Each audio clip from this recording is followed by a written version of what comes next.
Good morning everyone. Venator करिअर्समध्ये आपल्या सर्वांचं स्वागत आहे. आजच्या भागात एक महत्त्वाच्या नियुक्तीपासून आपण स्टार्ट करतोय. याआधी आपण काही महत्त्वाच्या घडामोडी अभ्यासलेलो आहोत.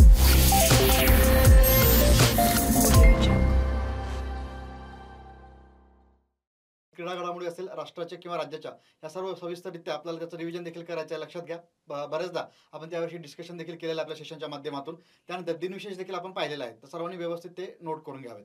यानंतर स्टार्ट करू लगेच, जास्त वेळ न घेता. आज आपण पाहतोय महाराष्ट्राच्या पहिल्यांदाच एका महिलेची त्या ठिकाणी राज्याचे मुख्य सचिव म्हणून नियुक्ती झालेली आहे. तर सुजाता सौनिक ह्या आता आपल्या म्हणजे महाराष्ट्र राज्याच्या पहिल्या महिला मुख्य सचिव असणार आहेत. त्याचबरोबर एक निव्वळ योगायोग म्हणू शकतो आपण, अशी एक दुसरी घटना घडलेली आहे भारताच्या इतिहासामध्ये. ती म्हणजेच राज्याच्या मुख्य सचिवपदी तसेच पोलीस महासंचालकपदी एक महिला असणं, म्हणजे दोन्ही ठिकाणी महत्त्वाच्या पदावरती महिलेची वर्ण लागण्याची दुसरी घटना घडलेली आहे. याआधी कर्नाटकमध्ये अशी घटना घडली होती 2017मध्ये. त्या ठिकाणी कोण होतं हे देखील आजच्या भागात आपण पाहूच. तर नवीन म्हणजे आता राज्याचे महिला मुख्य सचिव म्हणून सुजाता सौनिक यांची नुकतीच निवड करण्यात आलेली आहे. तर सुजाता सौनिक हा एकूणच 45व्या मुख्य सचिव असणार आहेत. तर आपण त्यांच्याविषयी थोडक्यात या ठिकाणी माहिती घेऊ, परीक्षेबाबी या ठिकाणी कव्हर करण्याचा प्रयत्न करूया. तर तुम्हाला चित्रात दिसत आहेत जे शेजारी आहेत त्यांच्या, या सुजाता सौनिक आहेत, आणि त्यांच्या शेजारी जर आहेत त्या ते आहेत नितीन करीर.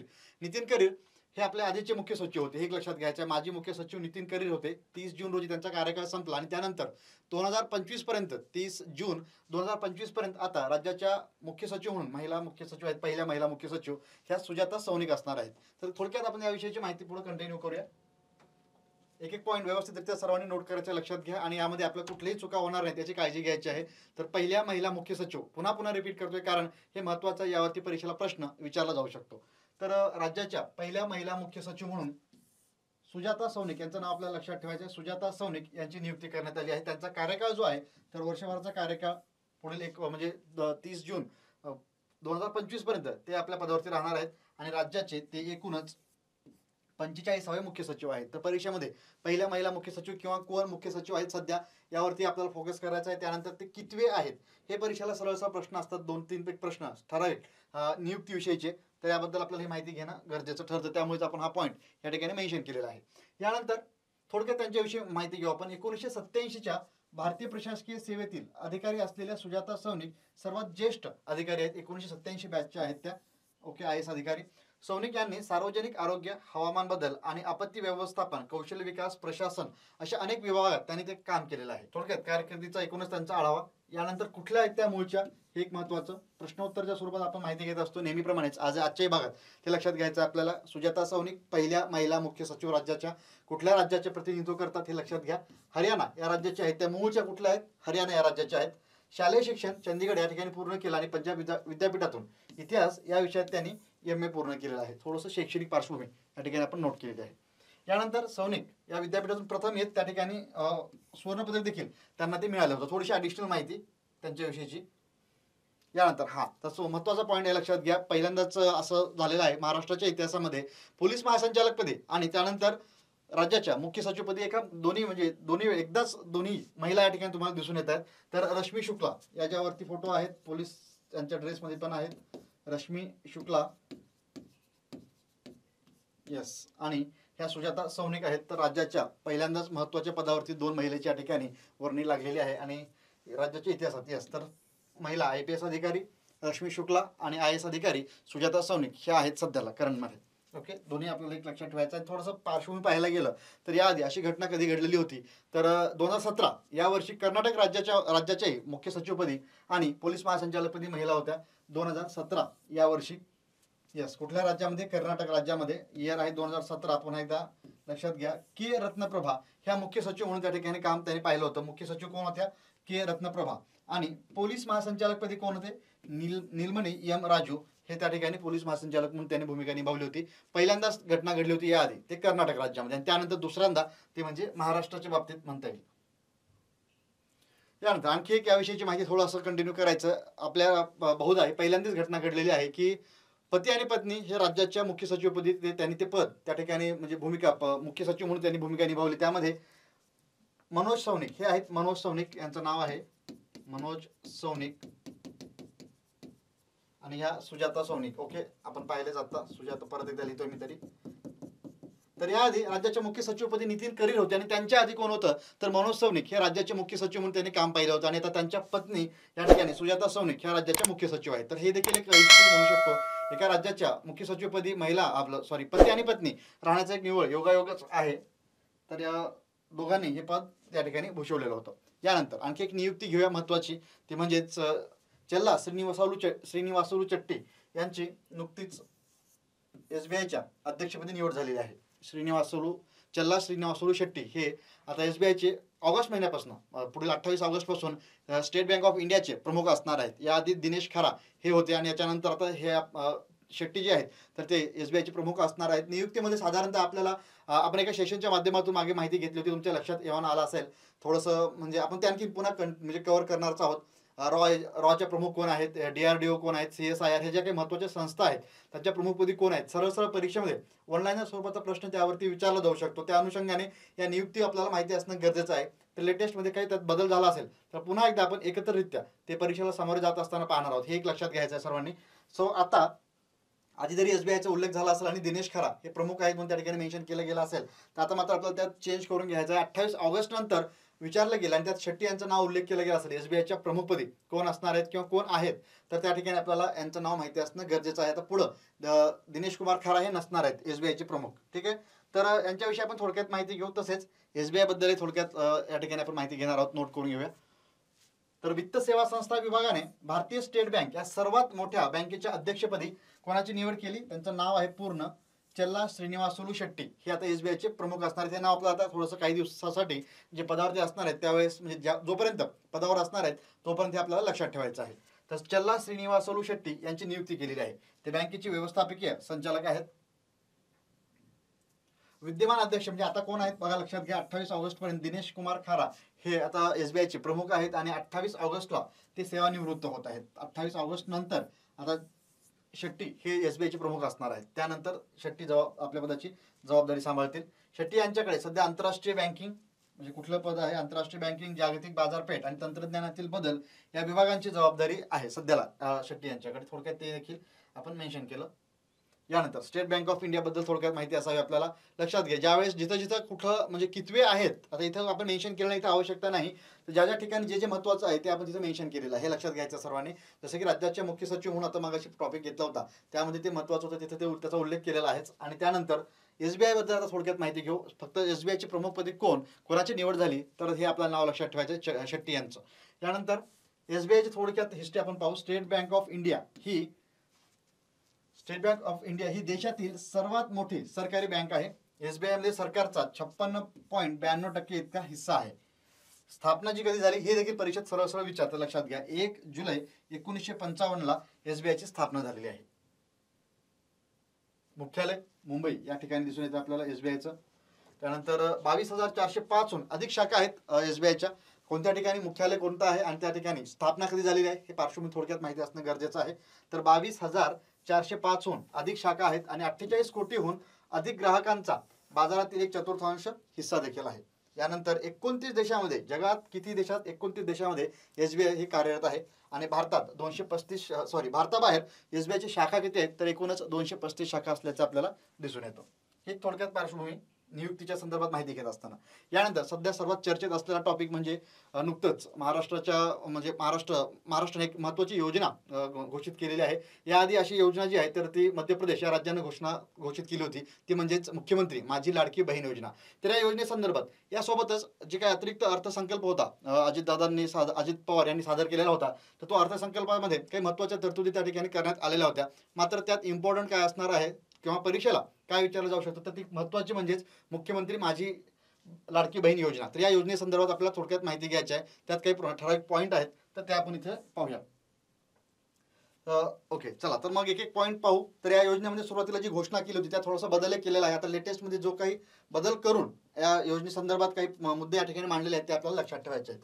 तर सुरुवातीला 1 जुलै ते 15 जुलैपर्यंतच अर्ज करण्याचा दिनांक दिलेला होता. मात्र आता 31 ऑगस्ट 2024 पर्यंत अर्ज सादर करता येणार आहे. यानंतर या ठिकाणी विशेष म्हणजे लाभार्थी महिलेची वयोमर्यादा आधी काय होतं लक्षात घ्या, 21 ते 60 होतं आधी, हे आता नाही आहे, हे आपल्याला खोडायचं आहे. हे इथं कन्फ्युजन होऊ शकतं बऱ्याच जणांचं, कारण सुरुवातीला ज्या वेळेस योजनेची घोषणा झालेली होती त्यावेळेस 21 ते 60 अशी वयोमर्यादा होती. परंतु आता लाभार्थी महिलांचं वयोमर्यादा जी असणार आहे ती 21 ते 65. परीक्षेमध्ये सरळ सरळ 2 एक प्रश्न असतात, एक महत्वाचा त्यापैकीच एक हा महत्वाचा आहे. वयोमर्यादा त्या ठिकाणी विचारली जाऊ शकते, ते 21 ते 65. आणि दुसरी गोष्ट, पूर्वी इथे मेन्शन केलेलं आहेच आपण, 21 ते 60 पर्यंत ती मर्यादा होती. आणि त्याबरोबर रहिवासी प्रमाणपत्राची अट देखील या ठिकाणी आता शिथिल करण्यात आलेली आहे. यानंतर याबद्दलची माहिती घेत असताना आपल्याला पाहायचं आहे, आणखी एक दोन मुद्दे या संदर्भात, या योजनेच्या संदर्भात जे की महत्वाचे आहेत परीक्षा दृष्टिकोनातून. जरी ऑगस्ट तारीख जी दिलेली आहे 31 ऑगस्ट 2024 पर्यंत अर्ज करण्याची, मात्र जे काही लाभ या योजनेचा होणार आहे, ज्यावेळेस ही योजना लागू करण्याची घोषणा पहिल्यांदा करण्यात आली होती, म्हणजेच कधी 1 जुलै रोजी, तर त्या 1 जुलैपासून या योजनेचा जो कालावधी म्हणजे जे महिलांना लाभ मिळणार आहे, दरमहा किती रुपये मिळणार आहेत हा एक प्रश्न त्या ठिकाणी उपस्थित होतो. तर जे काही 1500 रुपये मिळणार आहेत या योजनेच्या माध्यमातून, तर 1 जुलै 2024 पासूनच ते सर्वांना पैसे मिळणार आहेत दरमहा. किती, हे एक रक्कम परीक्षेत विचारली जाऊ शकते. सोपं आहे आपल्याला, म्हणजे आपण वाचलेला असतो न्यूजपेपरमधून देखील, आणि त्याचबरोबर टीव्हीमध्ये तुम्ही पाहिलेलं असाल काही बातम्यांमधून वगैरे. हे दोन प्रामुख्याने प्रश्न विचारतात, वयोगट, त्यानंतर किती रुपयेपर्यंत लाभार्थी महिलांना म्हणजे किती रुपयेपर्यंत रक्कम मिळणार आहे, आणि कधीपासून, तर तेही आपल्याला माहिती असावं, 1 जुलै 2024 पासून. यानंतर थोडेसे काही पॉईंट आणखी थोडं जाणून घेऊया योजनेसंदर्भात. जे काही बदल करण्यात आलेले होते त्यामध्ये लाडकी बहीण योजनेच्या पात्रतेमध्ये याआधी अधिवास प्रमाणपत्र आवश्यक असल्याचं त्या ठिकाणी नमूद करण्यात आलेलं होतं. मात्र आता लाभार्थी महिलेकडे अधिवास प्रमाणपत्र उपलब्ध नसले तरी त्याऐवजी 15 वर्षापासून रेशन कार्ड किंवा मतदार ओळखपत्र किंवा शाळा सोडल्याचे प्रमाणपत्र किंवा जन्म दाखला यापैकी कोणतेही ओळखपत्र ग्राह्य धरण्यात येणार आहे. थोडंसं आधीचे जे काही अटी होत्या त्या थोडंसं जाचक स्वरूपाचे म्हणू शकतो आपण, त्यामध्ये अडथळा निर्माण येत होता, मात्र आता थोडंसं शिथिल करण्यात आलेलं आहे. आणि यापैकी कोणताही जर असेल तर त्या ठिकाणी तो लाभ त्या ठिकाणी महिलेला मिळणार आहे. यानंतर आणखी एक पॉईंट या योजनेसंदर्भात, तो म्हणजेच परराज्यात जन्म झालेल्या महिलांनी महाराष्ट्रातील अधिवास असणाऱ्या पुरुषांबरोबर विवाह केला असेल तर अशा बाबतीत पतीचा जन्म दाखला किंवा शाळा सोडल्याचे प्रमाणपत्र किंवा अधिवास प्रमाणपत्र या ठिकाणी ग्राह्य धरलं जाणार आहे. हे एक आपल्याला इथे लक्षात ठेवायचं आहे. ओके, तर काही गोष्टी या मुख्यमंत्री माझी लाडकी बहीण योजनेसंदर्भात हे महत्त्वाचे पॉईंट्स आपण पाहिलेत, जे की सुधारित म्हणजे जे काही बदल करून आलेले आहेत ते देखील इथं नोट केलेलं आहे. तसेच आधी काय होतं, पहिल्यांदा ज्यावेळेस घोषणा करण्यात आली होती त्यावेळेस उत्पन्नाचा दाखला त्या ठिकाणी द्यायचा होता. 2.5 लाख रुपये वार्षिक उत्पन्न दाखला आता त्या ठिकाणी सुरुवातीला मेन्शन केलं होतं. मात्र आता तो उपलब्ध नसेल तर ज्या कुटुंबाकडे पिवळे किंवा केशरी रेशन कार्ड उपलब्ध असेल त्यांना उत्पन्न दाखला प्रमाणपत्रातून आता सूट देखील देण्यात आलेली आहे. तर हे एक लक्षात ठेवणं गरजेचं आहे. ओके, तर असे काही महत्त्वाचे पॉईंट्स या योजनेसंदर्भात या ठिकाणी आपण पाहिलेत. याविषयी एखादा दुसरा प्रश्न आलाच तर आपल्याला त्याचं उत्तर इझिली देता येईल. तसंच आणखी एक थोडंसं पाहू आपण. याशिवाय यापूर्वी फक्त विवाहित, विधवा, घटस्फोटित महिलांनाच लाडकी बहीण योजनेचा लाभ मिळणार असल्याचं म्हटलं होतं. मात्र आता कुटुंबातील एक पात्र अविवाहित महिलेला म्हणजेच मुलीला सुद्धा लाडकी बहीण योजनेचा लाभ मिळणार आहे आणि यातून 1500 रुपये दरमहा देण्यात येणार आहेत. Okay, yes. त्यानंतर आता या महत्त्वपूर्ण योजनेनंतर एक आंतरराष्ट्रीय घडामोडीमध्ये आपण थोडंसं, भारताचे पंतप्रधान आहेत नरेंद्र मोदी, तर त्यांना नुकतेच रशियाच्या दौऱ्यावरती होते. तर गेल्या काही वर्षामध्ये म्हणजे ज्यावेळेस ते पहिल्यांदा पंतप्रधान झालेले होते 2014 मध्ये, त्याच्यानंतर आजपर्यंत त्यांना विविध देशांनी सर्वोच्च सन्मान, त्या देशाचा त्यांना बहुमान मिळालेला आहे, त्या सन्मानित करण्यात आलेल्या पुरस्कारानं. तर नुकतंच रशियाच्या दौऱ्यावर होते भारताचे पंतप्रधान आणि त्यामध्ये त्यांना त्या देशाचा सर्वोच्च असा पुरस्कार मिळालेला आहे आणि तो पुरस्कार मिळवणारे नरेंद्र मोदी हे पहिलेच पंतप्रधान ठरलेले आहेत. त्या अनुषंगाने आंतरराष्ट्रीय घडामोडीमध्ये काही माहिती घेणं गरजेचं ठरतं. ही एक माहिती आहेच, त्याचबरोबर काही नियुक्त्या देखील आहेत, ते देखील आपण पाहूया आजच्या भागामध्ये. तर पंतप्रधान नरेंद्र मोदी यांना रशियाच्या सर्वोच्च राष्ट्रीय पुरस्काराने सन्मानित करण्यात आलेला आहे. तो पुरस्काराचं नाव काय आहे, कारण परीक्षेमध्ये ते नाव विचारून देश ओळखायला लावतात, त्या कारणाने ते नाव माहिती असणं गरजेचं आहे. याआधी 14 एक देशांनी सर्वोच्च सन्मान केलेला होता नरेंद्र मोदी यांचा. आता 15वा देश रशिया ठरलेला आहे. काही वेगळे पुरस्कारही त्यांना मिळालेले आहेत. मात्र त्या देशाचा सर्वोच्च सन्मान जो असतो, अशी एकूण ही बातमी आपण पाहूच पुढं, तर एकूण म्हणजे 15 एक देश, आता रशिया सहित 15 एक देशांनी हा त्यांना सन्मान दिलेला आहे. तर रशियाचा जो सन्मान आहे त्या सन्मानाचं आपण नाव या ठिकाणी मेन्शन करू. सर्वोच्च सन्मान order of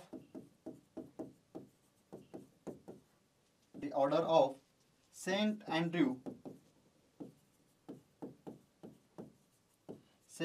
the order of Saint Andrew the अपोस्टॉल.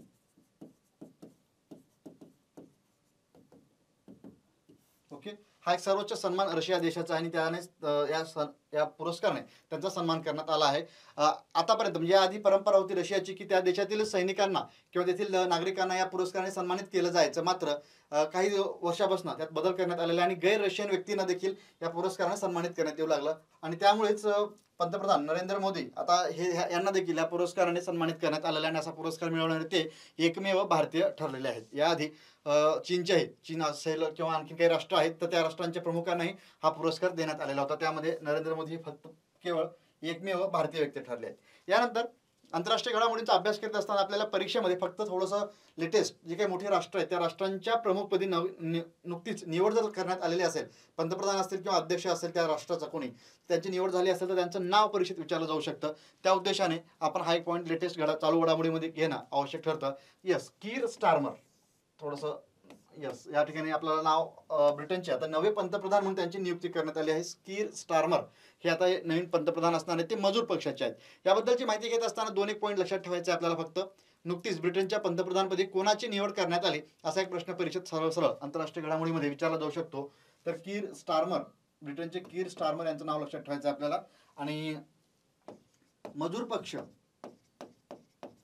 हे नाव मी त्यांचं लक्षात इथं दिसत ते तुम्हाला परत एकदा लिहितोय. मजूर पक्ष या पक्षाचं ते प्रतिनिधित्व करतात आणि त्यांच्या पक्षाने तब्बल 14 वर्षानंतर विजय संपादन केलेला आहे आणि या ठिकाणी सत्ता स्थापन केलेली आहे. याआधी ऋषी सुनक ब्रिटनचे पंतप्रधान होते आणि ते कॉन्झर्वेटिव्ह पार्टी म्हणजेच हुजूर पक्षाचे ते नेते होते आणि त्यांचा त्या ठिकाणी त्या हुजूर पार्टीचा पराभव झाला आणि मजूर पक्ष आता ब्रिटनमध्ये सत्तेत आलेला आहे. तर हे एक लक्षात ठेवायचं. पक्ष कोणता? फक्त 2च गोष्टी यामध्ये जास्त महत्त्वाच्या आहेत.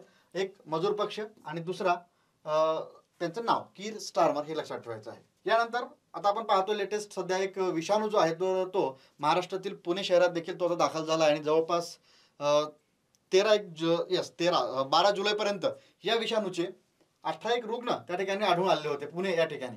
तर या विषाणूबद्दल आपल्याला माहिती असणं आवश्यक आहे. थोडेसे पॉईंट परीक्षा बाबी या ठिकाणी नोट करून घेऊ. झिका व्हायरस किंवा झिका विषाणू जो आहे तो कसा होतो किंवा त्याची पार्श्वभूमी काय आहे, त्याची लक्षणं काय आहेत या ठिकाणी प्रामुख्याने आपण थोडक्यात पॉईंट जाणून घेऊया. नुकतेच 18 रुग्ण त्या ठिकाणी आढळून आलेले होते. यात आणखीन वाढ होऊ शकते. मात्र ज्यावेळेस आपण माहिती घेतली होती तोपर्यंत 18 रुग्णांची नोंद त्या ठिकाणी करण्यात आलेली होती. तर झिका व्हायरस म्हणजे काय याबद्दल थोडक्यात काही पॉईंट आहेत तर ते नोट करून घेऊ. झिका विषाणू हा रोग किंवा झिका ताप हा मुख्यतः संक्रमित एडिस इजिप्ती मादीच्या चावण्यामुळे म्हणजे मादी प्रजातीच्या डासांच्या चावण्यामुळे तो होतो. हे लक्षात घ्या. मादीच्या प्रजातीच्या हे बारीक सारीक गोष्टी माहिती असणं आवश्यक आपल्याला गरजेचं आहे. एडिस इजिप्ती या मादी प्रजातीच्या डासांच्या चावण्याने तो होतो. इडिस डास जे आहेत ते प्रामुख्याने दिवसा चावतात. विशेषतः टायमिंग देखील आहे त्यांचा पहाटे आणि दुपार संध्याकाळच्या वेळी ते डास चावतात. तर ते देखील आपण इथे मेन्शन केलं आहे. एडिस इजिप्ती हे नाव लक्षात ठेवायचं आहे. कोणत्या डासाच्या चावण्याने झिका विषाणू होतो? तर एडिस इजिप्ती मादी या प्रजातीच्या डासांच्या चावण्यामुळे तो होतो. लक्षण काय आहेत त्याचे? तर ताप येणे प्रामुख्याने एक लक्षण आहे. त्यानंतर पुरळ येणे, अंगावरती लाल लाल असे पुरळ येतात. त्यानंतर डोकेदुखी, सांधेदुखी, डोळे लाल होणे आणि स्नायूदुखी हे काही प्रामुख्याने झिका विषाणूची लक्षणं आहेत. हा झिका विषाणू जो आहे तर त्याची नुकतीच आपण रुग्णसंख्या मेन्शन केली आहे. ती आता फक्त लेटेस्ट आपल्या हाती जी माहिती आली त्यावर आधारित 18 रुग्ण पुणे या ठिकाणी आढळलेत आपल्याला आणि तो प्रामुख्याने कशामुळे होतो? एडिस इजिप्ती हे एक लक्षात ठेवायचं आहे. यानंतर थोडीशी पार्श्वभूमी आपण या झिका विषाणूबद्दल पाहणं गरजेचं ठरतं. त्यामध्ये झिका विषाणू हा स्पॉन्डिबिनी गटातील फ्लॅव्हिव्हायरस वंशातील फ्लॅव्हिविरिडे कुटुंबातील विषाणू आहे. ओके, विषाणूमुळे तो होतो. याबद्दल ही थोडीशी सविस्तर माहिती आपण घेतोय. पहिल्यांदा कुठे आढळून आला होता? तर 1947 मध्ये युगांडाच्या झिका जंगलातील माकडापासून ते वेगळं केलं गेलं आणि 1948 मध्ये त्याच जंगलातील डासांमध्ये एडिस आफ्रिकन्स आणि नंतर 1952 मध्ये नायजेरियातील एका व्यक्तीला तो झिका विषाणू झालेला होता. तर 1952 मध्ये नायजेरियातील पहिल्यांदा तो त्या ठिकाणी आढळून आलेला होता. कुठून सुरुवात झाली आणि कुठेपर्यंत म्हणजे पहिला रुग्ण कुठे दिसला कुठल्या माणसामध्ये? तर ते नायजेरियामध्ये 1952 मध्ये. यस. यानंतर आणखी दुसऱ्या टॉपिककडे वळण्याआधी थोडक्यात आणखी झिका विषाणूबद्दल सांगायचं म्हणजे तो जास्त प्रमाण जो आहे जो कोणाला होतो तर गर्भवती महिलांना झिका विषाणूची लागण होण्याचे जास्त चान्सेस आहेत. यानंतर पहिल्यांदा जगातील भारत असा पहिलाच देश ठरला आहे त्यामुळे ही माहिती घेणं गरजेचं ठरतं. प्राणी प्रजातींची प्रथमच नोंद त्या ठिकाणी करण्यात आलेली आहे. 1 जुलै 1916 रोजी झुलॉजिकल सर्व्हे ऑफ इंडियाची स्थापना झाली होती आणि त्याच्यानंतर आता म्हणजे यावर्षी 2024 मध्ये प्राणी प्रजातींची नोंद करणारा भारत जगातील पहिला देश ठरला आहे. याआधी अशी कामगिरी कोणत्याही देशाला करता आली नाही आणि भारत हा एकमेव पहिला देश म्हणू शकतो आपण त्या ठिकाणी. त्यामुळे याविषयीची माहिती थोडक्यात घेऊ आपण. तर फक्त इथं आपल्याला थोडं पार्श्वभूमी पाहायची आहे झुलॉजिकल ऑफ सर्वे ऑफ इंडियाची, आणि या निमित्त जी काही आकडेवारी आहे ते आपण इथे मेन्शन केली थोडक्यात, ते नोट करून घेऊ. देशात आढळणाऱ्या प्राण्यांच्या सर्व प्रजातींची नोंद भारताने केली आहे. एकूणच किती 1,04,561 प्रजातींची नोंद करण्यात आली असून अशी कामगिरी करणारा भारत हा जगातील पहिलाच देश ठरलेला आहे. ज्याच्या वेळेस भारत अशी कामगिरी करतो किंवा राज्याच्या स्तरावरती असेल किंवा इतर कोणत्या राज्याकडनं एक विशिष्टपूर्ण कामगिरी केली जाते आणि ते पहिल्यांदा असं ठरतं, तर त्यालाच फिरून परीक्षेमध्ये जास्तीत जास्त प्रश्न विचारले जातात. म्हणून आपल्याला अशाही गोष्टी जास्त नोट करून घेणं गरजेचं ठरतं. जी आकडेवारी आहे तर त्या आकडेवारी लक्षात नाही ठेवलं तरी चालेल. प्राणी प्रजातींची नोंद करणारा भारत जगातील कितवा देश ठरला, तर पहिलाच हे लक्षात ठेवणं गरजेचं आहे. यामध्ये अधिकची माहिती घेऊ आपण थोडंसं. तर भूपेंद्र यादव पर्यावरण मंत्री जे आहेत तर त्यांच्या वतीने 1 जुलै रोजी ही यादी प्रकाशित करण्यात आली होती, ते उपस्थित होते. आणि यानंतर झुलॉजिकल सर्वे ऑफ इंडिया याबद्दलची आपल्याला माहिती असणं गरजेचं आहे. ZSI zoological survey of India याचं पूर्ण फुल फॉर्म आहे. तर थोडक्यात पार्श्वभूमी काय पाहायची आपल्याला, तर स्थापना कधी झालेली आहे. नुकतेच त्याचं म्हणजे 1 जुलै रोजीच ही अनाउन्समेंट करण्यात आली होती आणि स्थापना देखील 1 जुलैचीच आहे. 1 जुलै 1916 या वर्षी झुलॉजिकल ऑफ सर्वे ऑफ इंडियाची स्थापना करण्यात आलेली आहे. त्याचं मेन मुख्यालय अनेक म्हणजे प्रत्येक राज्यामध्ये एक एक त्याचे ब्रांचेस आहेत, परंतु मेन मुख्यालय जे आहे तर कोलकाता या ठिकाणी आहे. ओके. यानंतर 1 जुलै 1916 स्थापना.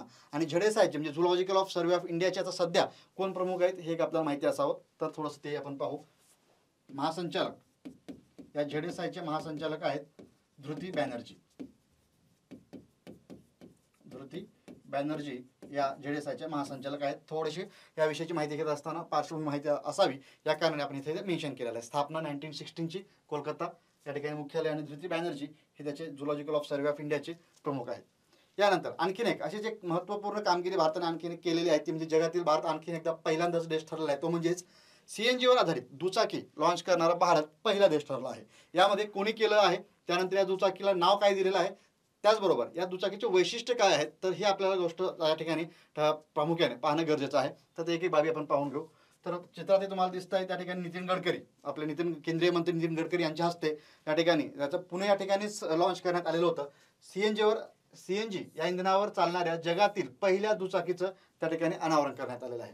त्याबद्दलची माहिती घेत असताना त्याला नाव काय देण्यात आलं हे लक्षात घ्यायचं आपल्याला. मी इथंच मेन्शन करतो, लक्षात घ्या, सर्वांनी ते नोट करायचं आहे, महत्त्वाचं आहे. फ्रीडम या दुचाकीला नाव देण्यात आलेलं आहे, फ्रीडम असं नाव देण्यात आलेलं आहे. यानंतर काही वैशिष्ट्य आहेत मेन्शन केले आपण इथे, पाहूया नेमकं काय काय ते. दुचाकीला अतिरिक्त 2 लिटरची टाकी देखील बसवण्यात आली, त्यावर आणखीन म्हणजे 130 किलोमीटरचे अंतर कापू शकेल. म्हणजे या ठिकाणी CNG जरी संपलं तरी काही म्हणजे घाबरण्याचं कारण नाही. त्या ठिकाणी पेट्रोलची टाकी उपलब्ध करून दिली असल्या कारणाने आपण इमर्जन्सीमध्ये तो ठेवू शकतो आणि त्या ठिकाणी आपली गाडी आणखीन पुढे 130 किलोमीटरपर्यंत जाऊ शकते, चालू शकते. CNG संपल्यास चालकाला पेट्रोलचा पर्याय त्या ठिकाणी उपलब्ध असणार. यामुळेच CNG दुचाकीमुळे पर्यावरण रक्षणास देखील त्या ठिकाणी मदत होणार आहे. यानंतर आणखी काय बाबी जाणून घेऊ. पेट्रोलवरील वाहनाच्या तुलनेत CNG वरील वाहनामुळे होणारे कार्बन उत्सर्जन आहे ते केवळ 26.7% इतके असणार आहे. दुचाकीची सीट आपण इथपर्यंत मेन्शन केले, लक्षात घ्या, ही सर्वात लांब असणार आहे जी आजपर्यंत कुठल्याही बाईकची नाही. तर दुचाकीची सीट 28.9 इंच लांबीची आहे. एवढ्या लांबीची सीट असणारी ही जगातील पहिलीच मोटरसायकल आहे. त्यानंतर CNG टाकी 16 किलोची आणि क्षमता किती आहे तर 2 किलो. म्हणजे महत्त्वाचे वैशिष्ट्य जे आहेत या CNG दुचाकीचे ते आपण या ठिकाणी नोट करतोय. डिस्क LED, ड्रम LED आणि ड्रम असे 3 पर्याय 7 रंगामध्ये उपलब्ध आहेत. 1 किलो CNG मध्ये 102 किलोमीटर, त्यानंतर 1 लिटर पेट्रोलमध्ये 65 किलोमीटर. इंधन खर्चात 5 वर्षात 75,000 रुपये बचतीचा दावा देखील या ठिकाणी करण्यात आलेला आहे. बजाज ऑटोनं या ठिकाणी या दुचाकीची निर्मिती केली, हे आपल्याला लक्षात ठेवायचे. फ्रीडम काय नाव देण्यात आलं हे परीक्षेला विचारतात, साधारणपणे आपल्याला माहिती असणं आवश्यक असल्यामुळेच मी पहिल्यांदा इथे नोट केलेलं आहे. फ्रीडम ह्या CNGवर धावणाऱ्या दुचाकीचं नाव ठेवण्यात आलेलं आहे. येस. यानंतर पाहूया क्रीडा घडामोडी. त्यामध्ये महत्त्वाचं म्हणजेच भारतीय महिलांनी एक विक्रम त्या ठिकाणी रचलेला आहे, तर त्याबद्दल थोडक्यात माहिती घेणं गरजेचं आहे. जर क्रिकेटमध्ये काही विक्रम त्या ठिकाणी रचले गेले असतील तर ते परीक्षेत विचारले जाऊ शकतात. त्याच उद्देशाने एक महत्त्वाचं म्हणजेच कसोटी क्रिकेटमध्ये आधी ऑस्ट्रेलियाच्या नावे विक्रम होता. यानंतर कसोटीमध्ये पहिल्यांदाच भारताच्या महिलांनी एक विक्रम रचला आहे, तो म्हणजेच 603 धावांचा विक्रम या ठिकाणी रचला गेलेला आहे आफ्रिकेच्या संघाविरुद्ध. हे आपल्याला नोट करायचं आहे, लक्षात घ्या. तर कोणाविरुद्ध तर आफ्रिकेच्या संघाविरुद्ध भारताने हा विक्रम रचलेला आहे आणि चेन्नई या ठिकाणी हा सामना झाला होता भारतामध्ये. कोणत्या ठिकाणी आणि कोणाविरुद्ध हे जास्त लक्षात ठेवणं गरजेचं.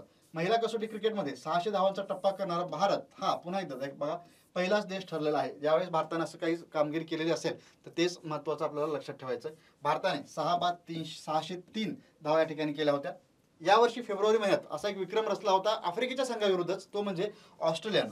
ऑस्ट्रेलियाच्या महिला संघाच्या नावे हा विक्रम होता आणि 9 बाद 575 अशा धावा त्याने त्या ठिकाणी केलेल्या होत्या ऑस्ट्रेलियाच्या महिलाने.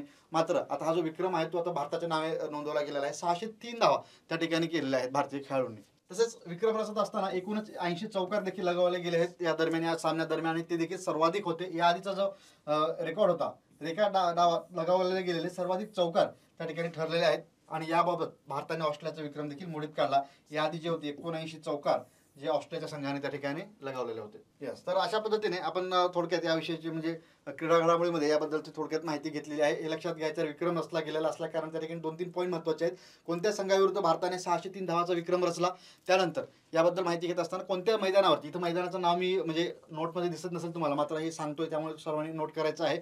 चेन्नई या ठिकाणी हा सामना झाला होता. चेन्नई या ठिकाणी झालेल्या सामन्यामध्ये हा विक्रम भारताने रचला आणि ऑस्ट्रेलियाचा विक्रम भारताने मोडीत काढलेला आहे. तर स्मृती मानधना त्याचबरोबर आपल्या ओपनर जे खेळाडू होते, तर स्मृती मानधनासोबत आणखी तुम्हाला इथे चित्रात दिसतेच, आपण पहिलं देखील पाहिलेलं होतं. 2 महत्त्वाचे खेळाडू ओपनर स्मृती मानधनाची सेंचुरी होती आणि त्या ठिकाणी शर्माची या ठिकाणी द्विशतक त्या ठिकाणी तिनं केलेलं होतं आणि अशा 2 रेकॉर्ड रचले गेले होते. आणि बाकीच्या खेळाडूंनी देखील अर्धशतक बनवलेलं होतं. त्यामध्ये हरमनप्रीत असेल किंवा आणखीन काही खेळाडू होते, रॉड्रिक्स, जेमिमा रॉड्रिक्स असेल, तर यांनी हाफ सेंचुरी केली होती आणि त्यामुळेच आपण तो विक्रम 603 धावा त्या बनवल्या गेल्या होत्या. आणि एका कसोटी सामन्यात एवढ्या धावा बनवणारा भारत पहिला संघ ठरलेला आहे महिलांच्या बाबतीत विचार केला गेलास. ओके, यानंतर पाहूया आपण आजच्या भागातले या चालू घडामोडीच्या महत्त्वपूर्ण टॉपिक्स नंतर आजच्या सेशनमधल्या आता दिनविशेषकडे आपण वळूया. दिनविशेषमध्ये साधारण पाहत असताना आपल्याला आपण जानेवारीपासून डिसेंबरपर्यंत हे दिनविशेष पाहणार आहोत. आधी मेन्शन केलं होतं, तर काही महत्त्वाचे दिनविशेष फक्त आपण जाणून घेतोय. ओके, हे लक्षात घ्यायचं सर्वांनी, कारण रोज कुठला ना कुठला दिवस असतोच. मात्र परीक्षेत कुठले दिनविशेष विचारू शकतात. काही वेळेला काही जणांना वाटेल सर हा दिनविशेष मिस झाला किंवा हा राहून गेला, तर तो त्या कारणाने राहिलेला असेल की तो परीक्षेत विचारला जाऊ शकत नाही. त्यामुळेच आपण फक्त इम्पॉर्टंटवाले दिनविशेष त्या ठिकाणी घेतोय. ओके, हे सर्वांनी लक्षात ठेवायचं आहे आणि या दिनविशेषबद्दल सर्वांनी रिव्हिजन देखील करायचं आहे. याआधी आपण जून महिन्यातले दिनविशेष अभ्यासलेलं होतं, सर्वांच्या लक्षात असेलच. जूनच्या नंतर आता आपण आजच्या भागामध्ये जुलै या महिन्याचे दिनविशेष पाहणार आहोत, महत्त्वाचे असे. तर आपला म्हणजे टायटल द्यायचं आपल्याला सर्वांनी नोट करायला, दिनविशेष जुलै.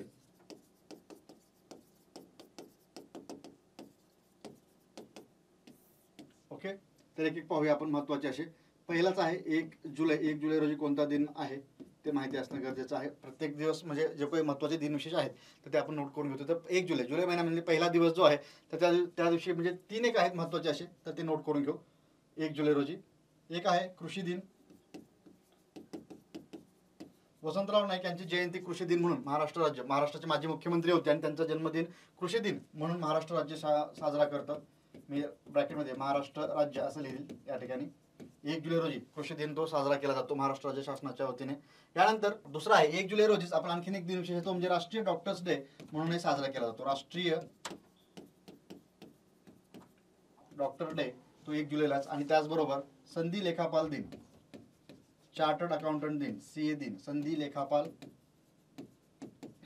दिन किंवा त्याला तुम्ही सीए दिन असंही म्हणू शकता, चार्टर्ड अकाउंटंट डे असं 1 जुलै रोजी तो साजरा केला जातो. यानंतर पाहू दिनविशेषमध्ये आपल्याला दिनविशेष फक्त ऑनलाईन स्वरूपात कधी कोणता दिवस साजरा केला जातो इतकंच विचारतं आणि महत्त्वाचे दिनविशेष फक्त आपण त्या ठिकाणी कव्हर करतोय.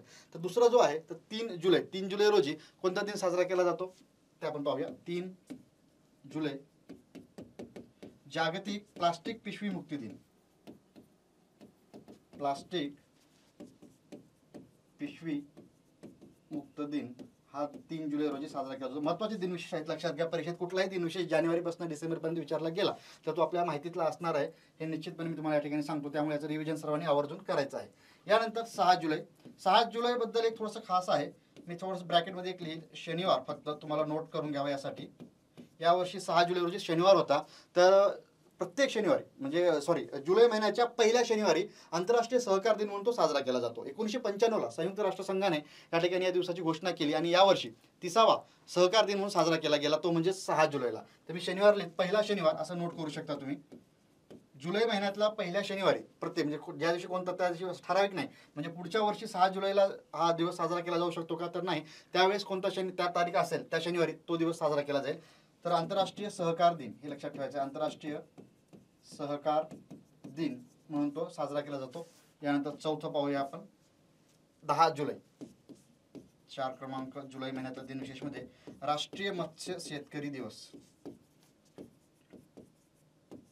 राष्ट्रीय मत्स्य शेतकरी दिन म्हणून तो साजरा केला जातो. दिनविशेष मधले महत्वपूर्ण दिनविशेष आपण जुलै महिन्यातले पाहत असताना 5व्या क्रमांकाचा असणार आहे 11 जुलै.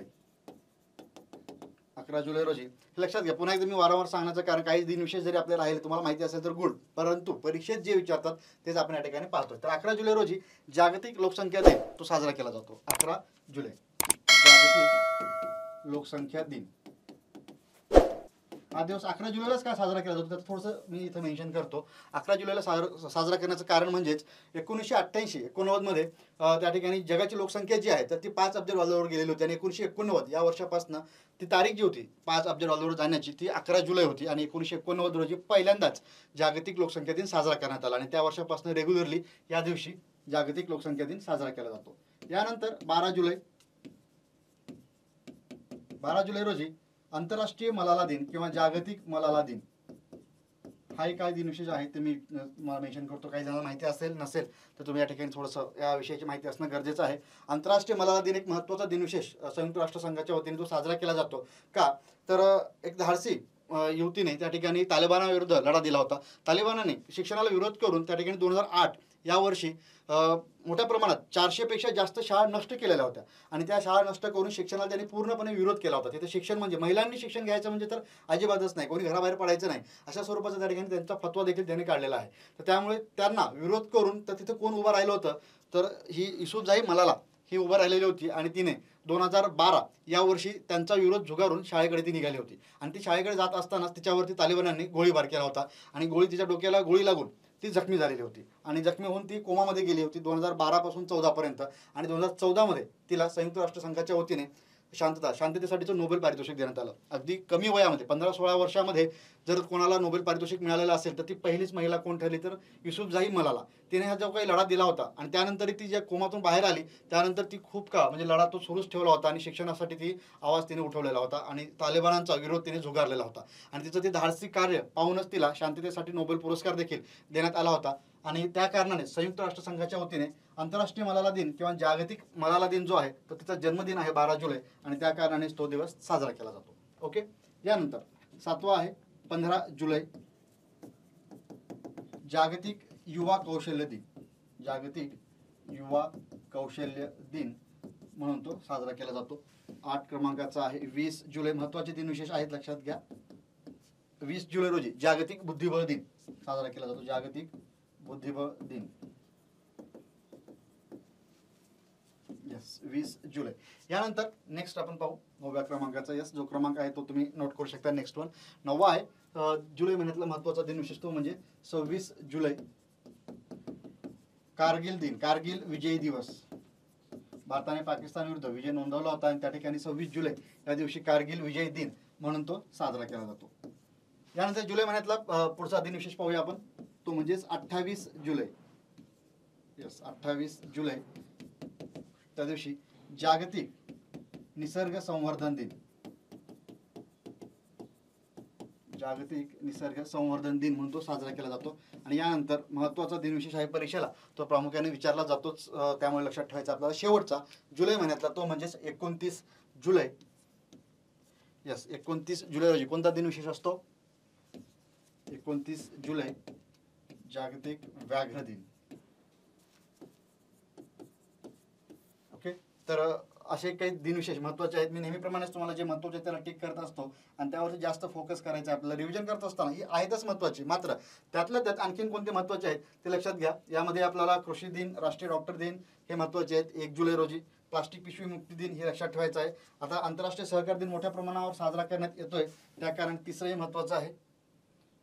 यानंतर जागतिक लोकसंख्या दिन, जागतिक युवा कौशल्य दिन. ओके. 5वा आणि 7व्या क्रमांकाचा हे रिव्हिजन करत असताना यावरती जास्त भर द्यायचं म्हणून पुन्हा एकदा मागे आलो मी. यानंतर 29 जुलै ते टिक केलेलंच आहे. यस 29 जुलै हा महत्त्वाचा दिन विशेष. चला, तर आजच्या भागानंतर तुमचे काही प्रश्न असतील, या चालू घडामोडी विषयासंदर्भात काही प्रश्न असतील, तर तुम्ही तिथे कमेंटमध्ये मेन्शन करू शकता. त्याची उत्तरे आपण देण्याचा प्रयत्न करू. आणि तुम्हाला टेस्टबद्दलही सांगितलेलं आहे, तर येणाऱ्या काही काळामध्ये आपण लवकरच परीक्षेला काही चालू घडामोडी या विषयाचे काही प्रश्न या ठिकाणी घेण्याचा प्रयत्न करू, जेणेकरून तुमचा अधिकचा सराव देखील होईल आणि तुम्हाला परीक्षेला सामोरं जात असताना त्यात जे कॉन्फिडन्सही वाढेल आणि अधिकचे गुण मिळवण्यात हे आपले सेशन महत्त्वपूर्ण ठरतील. सो सर्वांना सूचना महत्त्वाची ती म्हणजेच की सर्वांनी काही प्रश्न असतील या विषयासंदर्भात किंवा आपल्या सेशनच्या संदर्भात काही तुम्हाला माहिती हवी असेल, तर तुम्ही तिथे कमेंटमध्ये मेन्शन करू शकता. त्याची उत्तरे आपण या ठिकाणी देण्याचा प्रयत्न करू नेक्स्ट सेशनच्या माध्यमातून. ओके, चला तर भेटूया नेक्स्ट भागामध्ये. Thank you so much.